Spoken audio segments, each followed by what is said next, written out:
예, 오늘 설교 제목은 성전 꾸미기인데요. 오늘 본문의 27절을 보시면은 7장 전체의 주제가 되는 핵심 단어가 등장합니다. 여기 화면 보시면은 되게 신기하시지 않으신가요? 이렇게 한글로 말하면은 그 프로그램이 인공지능이 좋아가지고 알아서 그 영어로 번역을 해줍니다. 그래서 이렇게 그 언어 장벽을 이렇게 없앨 수 있는, 그래서 사람이 그거를 손으로 안 해도 프로그램이 다 알아서 해주게 됩니다. 그래서 어쨌든 성전 꾸미기, 성전을 아름답게 하는 것이 오늘 주제라는 것을 알 수 있습니다. 지난 시간에 우리는 제2성전이 완성되는 것을 살펴보았습니다. 그런데 건물을 다 지었다고 해서 건물이 곧바로 제 기능을 할 수 있는 것은 아닙니다. 이사를 했다고 해서 그 다음 날부터 쾌적한 생활이 될 리가 없죠. 이사를 한 다음에 한 최소 한 달 정도는 걸려야지 이제 생활이 좀 되기 시작합니다. 짐을 정리해서 넣을 건 넣고 또 필요한 것을 또 적재적소에 배치하는 그런 시간이 필요한 것이죠. 어떻게 해야지 성전을 꾸미는 것일까요? 어떻게 해야지 성전에서의 생활이 제대로 운영될 수 있는 것일까요? 하나님은 율법학자 에스라를 세우셔서 여호와의 율법을 연구하여 준행하며 율례와 규례를 이스라엘에게 가르치기로 결심하게 합니다. 게다가 율법학자 에스라는 페르시아의 아닥사스다 왕의 신임을 얻어서 구하는 모든 것을 다 받았다라고 되어 있습니다. 그런데 이제 에스라가 이 아닥사스다 왕하고 굉장히 친분이 있어서 아닥사스다 왕이 이스라엘한테 그 명령을 내리는 내용이 있는데요. 그 중에 25절을 보시면은 이렇게 되어 있습니다. 에스라여, 너는 내 손에 있는 내 하나님의 지혜를 따라 내 하나님의 율법을 아는 자를 법관과 재판관을 삼아 강 건너편 모든 백성을 재판하게 하고 그중 알지 못하는 자는 너희가 가르치라. 성경에서 사사기가 있죠. 사사의 뜻이 재판관이라는 뜻으로서 영어로 보시면은 그 judges라고 번역이 되어 있죠. 재판한다라고 하는 것은 최종적인 판정을 내린다. 그러니까 다른 말로 통치한다라는 개념입니다. 그러니까 아닥사스다 왕이 말씀으로 재판을 해라라고 하는 것은 말씀을 가지고서 이스라엘 민족을 통치하게 하라. 그리고 만약에 말씀을 잘 알지 못하는 사람이 있다면은 말씀을 열심히 가르치라라고 명령합니다. 페르시아 왕이 이스라엘 백성에게 하나님의 율법대로 너희가 통치를 하고 잘 모르는 사람에게 하나님의 율법을 열심히 가르쳐라. 이렇게 말씀한 거는 이스라엘의 어떤 그 역대 왕 중에서도 이렇게 얘기했던 적이 없는데 이방인 왕이 하나님의 말씀을 열심히 전하라 라고 하는 것을 보면은 하나님이 이 일들을 진행하고 계시구나 라는 것을 에스라가 이 일들 과정에서 고백하고 있습니다. 그런데 왜 갑자기 율법 얘기가 나올까요? 성전을 꾸미고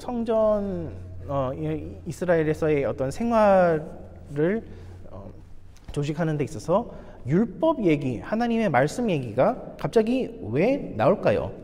그렇지만 생각해 보면은 어떻게 보면 당연할 수도 있습니다. 세상 만사에는 코드가 필요합니다. 어떤 파티나 행사장에 가면은 드레스 코드라는 게 있죠.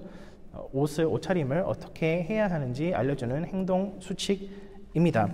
코드라고 하는 것이 사람에게 적용되면은 사람의 행동 수칙을 말하며 그것을 컴퓨터 프로그램에 적용시키면은 그 컴퓨터가 행동해야 하는 그 프로그램의 행동 수칙을 가리킵니다. 저는 요즘에 어떻게 하면은 제자 훈련 숙제를 핸드폰으로 편하게 입력할 수 있을까 이렇게 고민을 하다가 뒤늦게 코딩을 하루에 10분씩 공부하기로 했습니다. 40이 넘어서요. 1년 제 목표는 개인적인 목표는 1년 뒤에 제자 훈련 그 웹 어플을 개발하는 것이 목표입니다. 근데 웹 개발을 하기 위해서는 3가지 언어를 배워야 한다고 합니다. 우선은 웹페이지의 뼈대가 되는 HTML의 언어가 있고요. 우리 컴퓨터 전공하는 다이어리가 있는데 참 부끄럽습니다. 근데 웹페이지를 예쁘게 꾸며주는 CSS 언어가 있다고 합니다. 세 번째로는 실제로 웹페이지가 해야 하는 일들을 하게 만드는 자바스크립트라는 언어가 있다고 합니다. 그래서 HTML이라는 언어로는 뼈대 무슨 버튼 같은 거를 만들 수 있습니다. 그리고 CSS로는 그 버튼을 예쁘게 꾸밀 수는 있습니다. 그렇지만 아무리 그 버튼을 만든다고 하더라도 그 클릭을 할 때 그 속 내용이 없으면은 그냥 클릭만 되고 아무 일도 일어나지 않습니다. 그 뒤에 일이 일어나도록 하는 것, 가령 장바구니 담기라고 한다면은 그 장바구니에 그 담아진 모든 물건의 금액을 총 합해서 체크아웃할 수 있게 넘겨주는 그런 기능들, 그거는 자바스크립트라는 코드를 작성해야지 일어날 수 있는 것이죠. 교회도 마찬가지로 하드웨어만 있다고 해서 사역이 돌아가는 것은 아닙니다. 예배실 우리 교육관에서 매주 세팅을 하는데요. 예배실을 세팅을 하더라도 사람들이 어떻게 행동하는지 알아야지 예배가 돌아가게 되어 있습니다. 사회자와 설교자의 역할도 굉장히 중요하지만 그에 못지않게 찬양팀이 어떻게 움직이고 방송실이 어떻게 행동하고 그리고 성가대 헌금위원들은 어느 시간에 무엇을 해야 하는지 안내위원 부엌봉사조는 어떻게 해야 하는지 각 사람들이 일련의 규칙에 따라서 적절하게 행동을 할 때에 예배가 원활하게 돌아갈 수 있습니다. 그래서 아닥사스다 왕이 에스라를 통해서 율법을 가르치고 행하라라는 이 명령을 내렸을 때에 그는 그 가운데 포함된 내용 중 하나가 성전에서 드려지는 예배 사역이 원활하게 돌아가게끔 하는 것이 주된 목표 중 하나라고 되어 있습니다. 아닥사스다 왕의 조서를 보시면은 이제 성전에서 제물로 드릴 동물을 사는 그 비용을 왕실에서 제공하겠다라는 그 내용이 들어 있습니다. 그러니까 예배 드리는데 혹시 동물이 모자라서 재정이 부족해서 그 예배가 끊겨지지 않도록 하라라는 내용이었고요. 두 번째로는 나아가서 성전에서 봉사하는 사람들을 각 직책별로 다 언급하면서 제사장, 레위인, 노래하는 사람들, 문지기들, 교회 청소를 담당하는 느디님 사람들, 이 모든 사람들에게는 조공과 관세를 면제해 줍니다. 그러니까 성전에 종사하는 사람들은 생계를 따로 걱정하지 않아도 될 수 있게끔 성전에 해당 업무만 볼 수 있도록 배려를 해 주신 것인데 그렇게 할 경우에 당연히 이제 성전 업무 맡은 사람들은 더 전문적으로 사역을 감당할 수 있게 될 것입니다. 말하자면은 아닥사스다 코딩을 통해서 성전 업무의 효율이 200% 증가한 것입니다. 그렇지만 비단 성전 사역의 효율성과 전문성만을 위해서 율법을 준행하고 가르치라라고 한 것은 아닐 것입니다. 율법이라고 하는 것은 본래 하나님께 순종하는 방법을 알려주는 것이죠. 하나님께 순종하는지 안 하는지가 사실 성전 건물보다 그리고 성전에서 드려지는 예배보다 더욱더 중요한 것입니다. 순종이 제사보다 낫다라고 사무엘서에서도 말씀하지요. 이스라엘 백성이 망했던 이유는 휘황찬란한 성전 건물이 없었기 때문에 멸망한 것이 아니었습니다. 오히려 그들은 휘황찬란한 성전 건물을 가지고서 너무나 그것의 그 아름다움만을 맹신한 나머지 하나님의 율법을 멀리 하였기 때문에 그들은 멸망하게 되었습니다. 솔로몬 성전이 망한 이후에 사람들이 다시 돌아보게 된 것이 바로 다윗의 장막입니다. 이제 오늘 찬양한 그 레위 지파 찬양팀의 그 찬양이 하나님께서 세상을 이처럼 사랑하사 요한복음 3장 16절을 가지고 찬양 을 지은 참 은혜가 되는 그 찬양을 그 한 팀 이름이 다윗의 지파라는 그 팀명을 사용하고 있죠. 다윗 당시에 하나님은 성전에 거하시지도 않았는데 성전이 있지도 않았는데 심지어 하나님의 언약궤와 그리고 그 성막 따로 이렇게 지내고 있었는데 다윗은 하나님을 사랑하는 뜨거운 열정이 있었기 때문에 성전 건물에서 드려지는 예배보다 다윗의 장막에서 드려지던 예배를 하나님이 더욱 기억하고 소중하게 생각한다라는 그 말씀이 역대기에 기록되어 있습니다. 그렇다면 어떻게 해야지 말씀이 나의 삶을 아름답게 꾸며주는 삶을 살 수 있을까요? 어떻게 하면은 껍데기만 신앙인이 아니라, 어떻게 하면 껍데기만 교회가 아니라 말씀이 나의 삶을 움직이고 말씀이 우리의 공동체를 움직이는 그러한 우리가 될 수 있을까요? 첫 번째로는 뜻을 정해야 합니다. 10절에 보시면은 에스라가 율법을 연구하여 준행하며 가르치기로 결심하였더라라고 되어 있습니다. 그 심리학자들이 실험을 한 그 결과가 있는데요. 결심을 하는 것만으로도 그 어떤 일을 해낼 확률이 약 50%가 증가한다라고 합니다. 그리고 목회자들의 세계에서는 사역 계획서를 쓰는 만큼 그 사역이 성공한다라는 말이 있습니다. 아이디어가 두루뭉술할 때는 어떤 일을 해도 그만, 안 해도 그만이지만 그래서 그 머릿속에 그냥 스치고 지나가는 생각들이 얼마나 많습니까? 근데 스치고 지나가는 생각들은 잊어버리기 너무나 쉽습니다. 그렇지만 스치고 지나가는 생각들을 이거를 정말로 해야 되겠다라고 해서 글로 써놓으면은 나중에 그 글들을 보고서 이런 일을 하기로 했었지 다시 생각나게 되고 그 계획서를 보고 일을 추진해 나갈 수 있게 됩니다. 다이어트 어플 사용해 본 적 있으십니까? 저는 몇 년 전에, 최근에는 좀 포기했는데 몇 년 전에 다이어트 어플을 사용해 보니까 굉장히 좋더라고요. 그러니까 하루를 시작할 때에 나의 몸무게는 몇 킬로그램이고, 그리고 맨날 내가 뭐를 먹는지, 아침, 점심, 저녁 간식을 뭐를 먹는지 기록을 하게 되어 있습니다. 그리고 그 기록을 하게 되면요, 내가 정말로 오늘 많이 먹었구나 라는 것을 깨닫게 됩니다. 그리고 하루를 되돌아볼 때 오늘은 이만큼 칼로리가 초과되었으니까 내일은 좀 더 분발해야 되겠다, 뭐 이런 자기 반성이 가능하게 됩니다. 그러한 방식으로 날마다 하루를 뒤돌아보고 내일을 계획하다 보면은 성공 확률이 높아지는데요. 그래서 한국에서 지낼 때 잠깐 그 다이어트 어플을 몇 년 전에 사용했었는데, 그래서 한 2kg 가량 줄였던 적이 있습니다. 근데 너무 힘들어서 잠깐 손 놓으니까 다시 돌아왔는데요. 어쨌든 우리가 진정으로 변화하고 싶다면은 반성을 좀 해야 됩니다. 내가 어떻게 하고 있는지 체크를 해야 됩니다. 그리고 계획을 세우는 것이 중요합니다. 말씀이 충만한 삶을 살기 위해서, 말씀대로 조직되어 가고 체계화되어 가는 삶을 살기 위해서는 말씀에 그만큼 헌신하는 마음의 결심이 필요합니다. 우선은 하나님과 교제하는 시간을 따로 떼어 넣어야 합니다.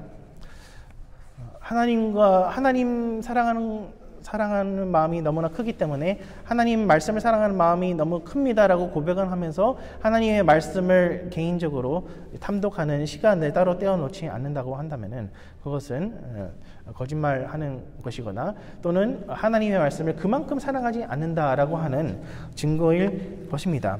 정말로 하나님 말씀을 사랑한다면은 하나님의 말씀을 따로 떼어놓고 묵상하는 시간을 가지십시오. 건강한 크리스찬은 일주일에 못해도 3번 이상, 정말로 건강한 신앙생활을 하기 위해서는 적어도 일주일에 4번, 4일 정도는 성경 말씀을 접해야지 신앙에 변화가 있다고 합니다. 그렇지 않다면은 주일만 와서 말씀을 듣는 것, 그것만 해도 너무나도 감사한 일이기도 하지만 신앙의 변화나 발전 이런 것을 기대하기는 어렵습니다. 더 나아가서 말씀을 보시고 나서 기록하는 습관을 들이시면 참 좋습니다. 왜냐하면요, 말씀을 읽을 때에는 그 순간에는 참 좋습니다. 참 은혜 받았다라고 할 수 있습니다. 그것조차도 없는 날도 많습니다. 그렇지만 그렇게 스쳐가는 식으로 참 말씀이 좋다. 그런데요, 5분 뒤면 까먹습니다. 내가 무슨 말씀을 읽었지? 나도 기억하기가 정말로 힘들어집니다. 그렇기 때문에 우리는 어떠한 내용을 묵상한다고 할지라도 그것을 기록하는 습관을 들이시면 참 좋습니다. 왜요? 기록하는 그 행위 자체만으로도 내가 어떠한 말씀을 읽었는지 더 쉽게 기억할 수 있습니다. 더 쉽게 떠올릴 수 있습니다. 그래서 한두 시간 있다가 내가 어떤 말씀을 묵상했더라 떠올릴 때에 훨씬 더 금방 떠올릴 수 있습니다. 그리고 내가 말씀을 읽었던 은혜를 받았던 그 내용들을 적어놓으면 그게 기록이 쌓이잖아요. 그러면은 내가 이러한 방식으로 말씀을 잘 읽어왔구나, 혹은 칸칸이 좀 비어 있다면은 내가 좀 더 분발해야 되겠다라는 것을 체크할 수 있습니다. 그런 방식으로 신앙에 대한 어떤 관리 점검을 할 수 있습니다. 그런데요, 이 습관 형성, 성경을 읽는 습관의 형성, 그리고 성경을 묵상한 것을 기록하는 이 습관, 어떤 때는 우리가 잘 하기도 하고 다른 때는 우리가 실패하기도 합니다. 손을 놓게 되면은 아예 손을 놓게 되기도 쉽습니다. 그럴 때는 어떻게 해야 되나요?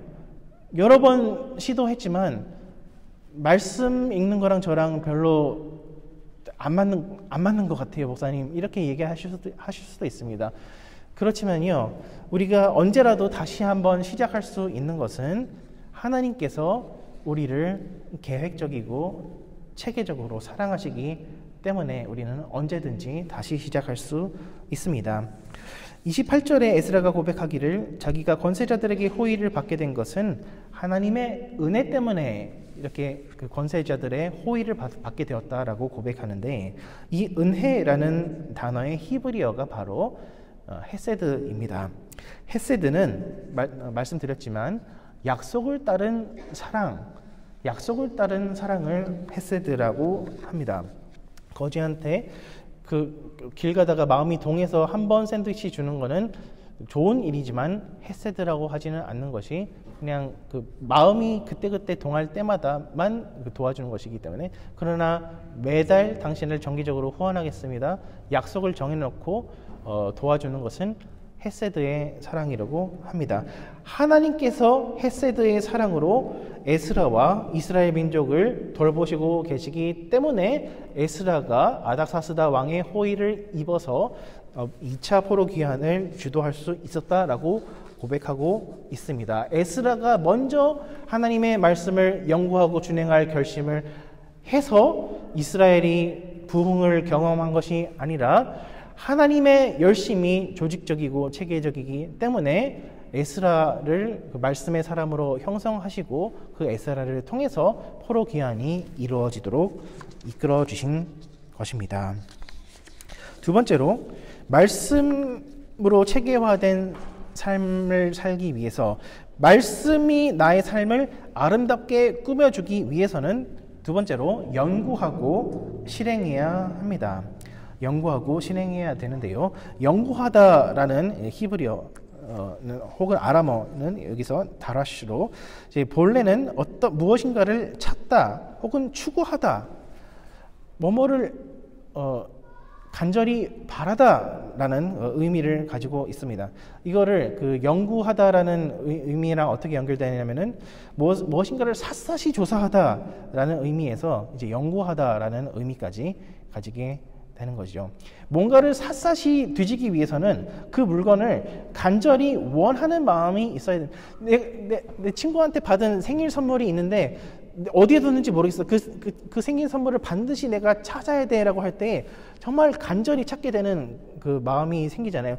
온 집안을 샅샅이 수색하게 되잖아요. 성경 말씀을 그러한 간절한 마음으로 샅샅이 살펴보았다라는 이야기입니다.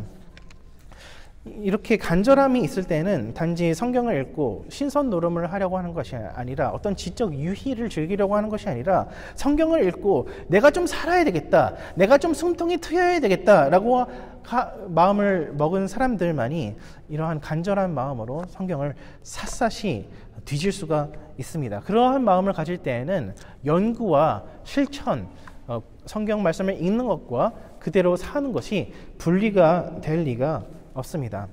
솔로몬이 기록한 그 잠언들 가운데서는 이런 얘기가 기록되어 있습니다. 은을 찾듯이 금을 찾듯이 말씀을 찾아야 된다. 오늘 직분자 훈련에서도 등장하는 말씀인데요. 은을 찾듯이 금을 찾듯이 하나님의 말씀을 찾아라. 제주도 해녀 아시죠? 제주도 해녀들이 잠수병에 걸리는 이유가 너무 물에 오래 있기 때문에 잠수병에 걸린다고 합니다. 전복 하나를 주우면은 그게 몇천 원이 되겠죠? 근데 한 5m만 더 가면은 전복 하나가 더 있으면은 그거를 주워야 되겠어요? 말아야 되겠어요? 그 하나둘씩 그렇게 줍다 보면은 물 속에 있어야 되는 시간은 제한되어 있는데 그 시간을 넘기게 되고 그렇게 하다 보면은 잠수병에 걸리게 되는 것이죠. 하나님의 말씀을 연구하는 것이 우리의 삶에 이득이 된다라고 생각한다면은 우리는 시도 때도 없이 마치 중독된 사람처럼 하나님의 말씀을 붙잡고 살게 될 것입니다. 하나님의 말씀을 배우고 실천하는 것이 왜 우리에게 이득이 될까요? 이사야서 2장을 보시면은 마치 에스라의 2차 포로 귀환을 연상시키는 장면이 등장합니다. 우리가 잘 아는 복음성가에서도 등장하는 그 가사 내용이죠. 오라 우리가 여호와의 산에 오르며 야곱의 하나님의 전에 이르자 그가 그의 길을 우리에게 가르칠 것이라 우리가 그의 길로 행하리라. 하나님의 전에 다 같이 가자. 그리고 거기서 시온에서 여호와의 말씀을 배우자. 그리고 그의 말씀을 우리가 한번 실천해 보자 라고 이스라엘 백성들이 이야기하고 있습니다. 그런데 왜 하나님의 말씀을 배우고 실천하자라고 얘기하는 걸까요? 이사야서 2장 그 문맥을 보시면은 2절에 그 말일에, 즉 마지막 날에 일어날 일이라고 기록되어 있는데 이 말일에 어떠한 일들이 일어나냐라고 했을 때에 여호와의 전의 산, 곧 시온산이 모든 산의 꼭대기 위에 굳게 서며 모든 작은 산들 위에 뛰어나게 된다.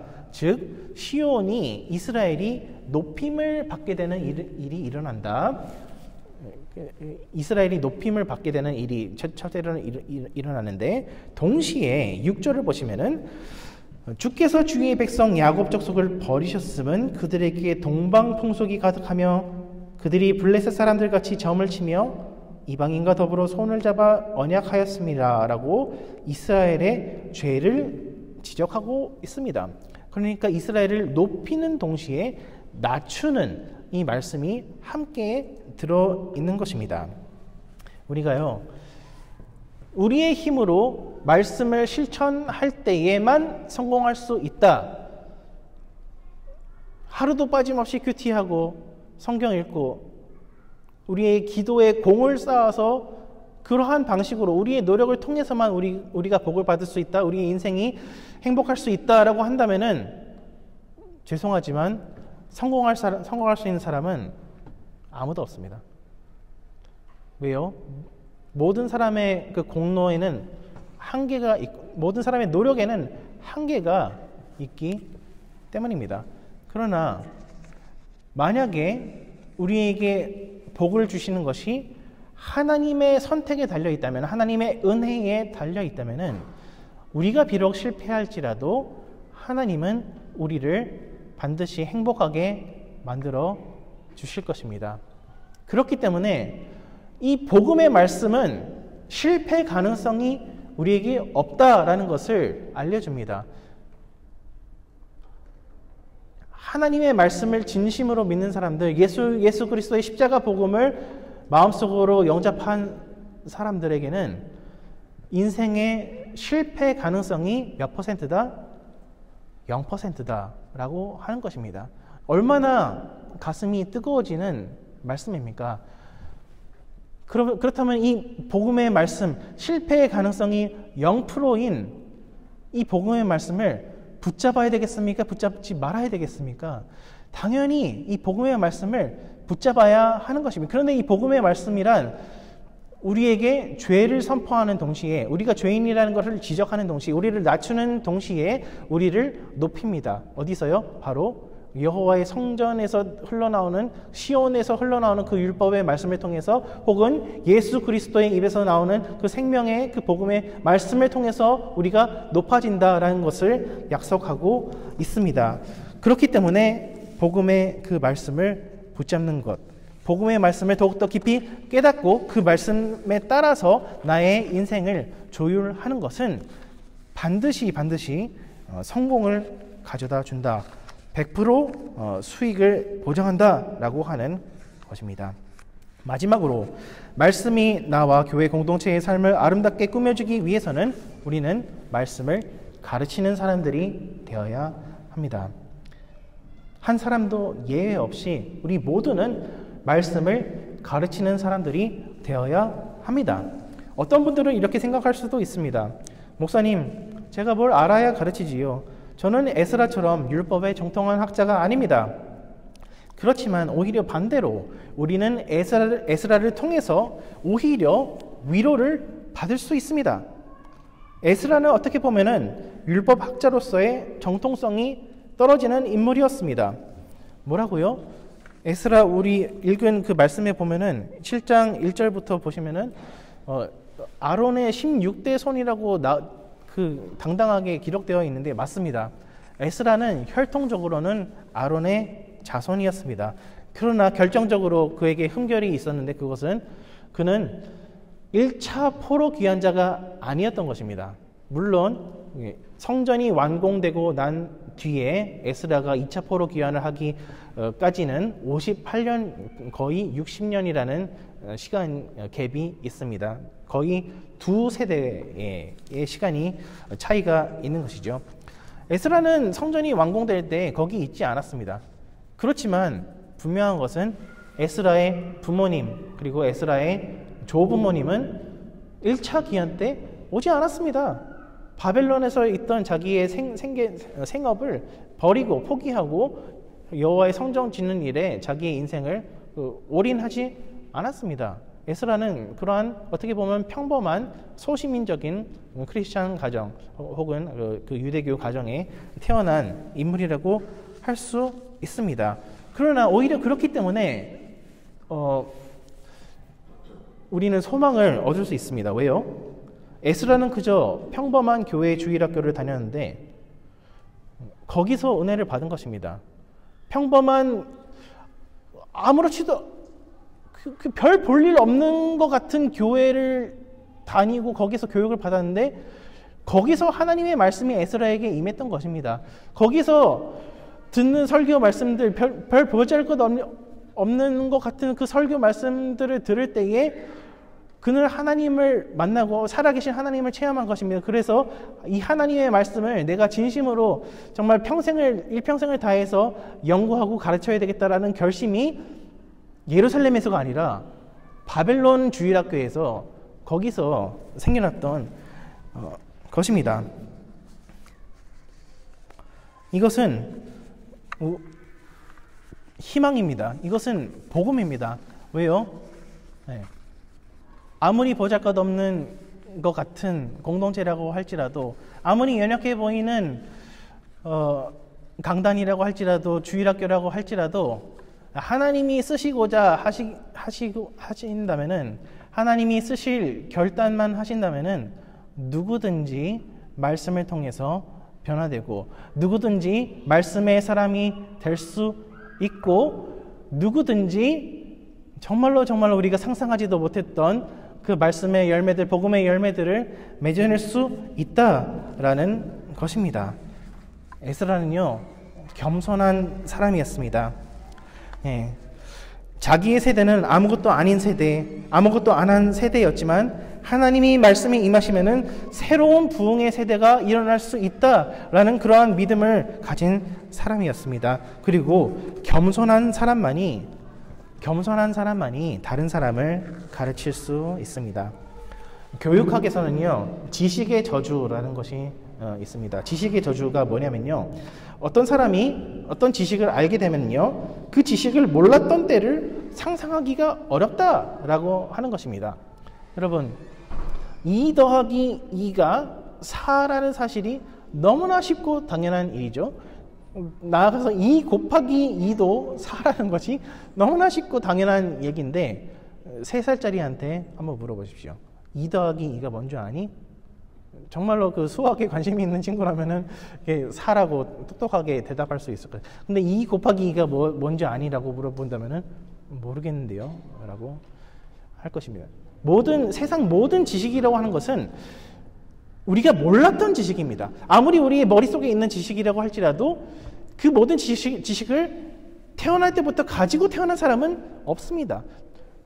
우리 모두는 한때 무식한 사람들이었으나 그 배움의 과정을 통해서 지식을 얻어가는 사람들이며 항상 그 배움의 과정 속에 있는 사람들입니다. 어느 누구도 예외가 없습니다. 우리 모두는 배움의 과정 속에 있는 것입니다.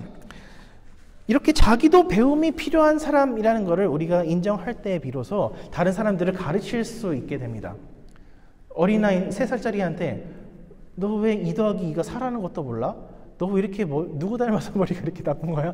라고 하면은 아이가 수학을 좋아하겠습니까? 수학을 배우고 싶어 하는 마음이 생기겠습니까? 수학이랑 담 쌓고 나는 수학을 못하는 사람이야 하고 이렇게 배움을 아예 끊어버리지 않겠습니까? 가르친 줄 아는 사람, 가르침의 명령을 자기의 사명으로 받아들이는 사람은요, 나는 유식한 사람이니까 다른 사람을 가르쳐야지 이게 아니라 우리 모두는 배움의 과정 속에 있고 내가 아는 지식을 상대방에게 가르쳐주는 동시에 나도 상대방이 아는 지식을 배워야 된다라는 것을 받아들이는 것을 말합니다. 저희 아들이 좋아하는 만화 시리즈 가운데 포켓몬이라는 시리즈가 있는데요. 그 포켓몬이라는 그 만화 그 주제 하도 알렉사한테 노래 틀어달라고 해서 맨날 듣게 되는 그 포켓몬 노래의 가사 중에 이렇게 되어 있습니다. I'll teach you and you teach me. 포켓몬 이렇게 되어 있습니다. 네. 그러니까 그 포켓몬 마스터가 되기 위해서는 내가 세상에서 최고로 포켓몬을 잘 잡는 방법을 알고 있어. 이게 아니라 세상에 수많은 포켓몬 트레이너들을 만나면서 그 사람들이 가지고 있는 그 장점들을 배워서 나의 것으로 만든 사람이 진정한 포켓몬 트레이너라고 하는 그 얘기이지요. 신앙의 영역에서도 마찬가지입니다. 아무리 교수님이라고 하더라도 성경을 완벽하게 아는 사람은 단 한 명도 없습니다. 신앙생활의 영역도 마찬가지로 정말로 많은 영역들이 있죠. 많은 대인관계 그 시츄에이션들이 있고 그렇지만 이 신앙생활의 영역조차도 이거를 모두 마스터한 사람이 있다라고 감히 주장할 수 있는 사람은 없습니다. 우리 모두는 배움의 과정 속에 있으며 뭔가를 새로 배우기에 너무 늦은 나이도 따라서 없는 것입니다.